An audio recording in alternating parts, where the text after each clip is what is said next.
Here we are in the vegetable garden, or at least half of the vegetable garden, I should say, and it looks pretty bleak. After all, it is winter, but there's a lot more going on out here than you might think.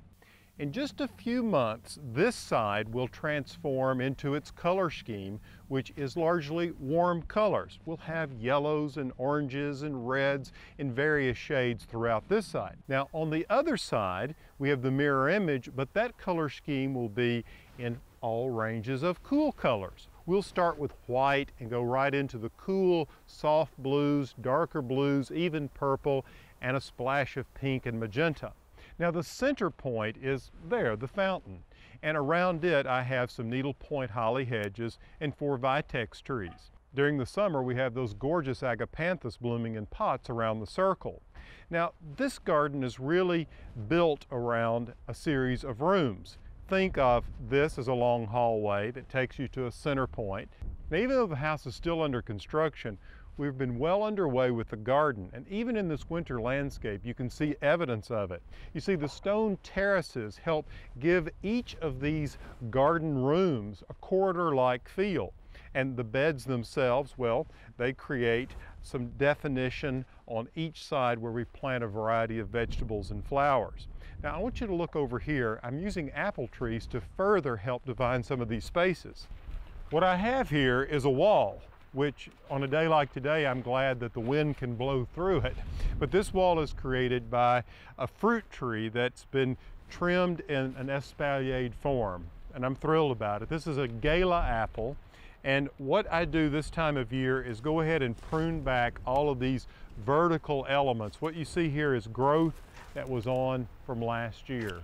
This particular style of Espalier, if you will, is called a cordon.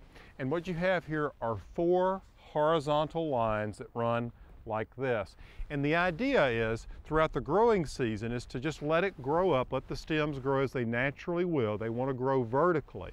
But in the fall, in the early winter, you want to come in and take all these verticals off and cut it back to the spurs where there are flower buds. Many of them are dormant at this point, but in the spring they'll swell, and that's where the bloom will open and the fruit will form. All right? So what I'm going to do is I'm just coming along here at each spur point and cutting off these tall verticals like this.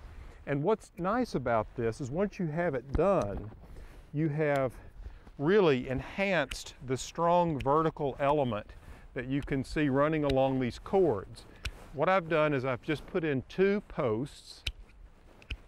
They're 6 by 6 posts, and I've run 4 cables in line with the horizontal branches. So it's just as simple as cutting it back like this. Now what I love about this particular kind of apple is it comes into fruit fairly early in July and August, so that means I can have apple pie sooner than the fall. This method of pruning fruit trees is time-honored. It's been done for centuries, and it's a great way to grow fruit in a limited space.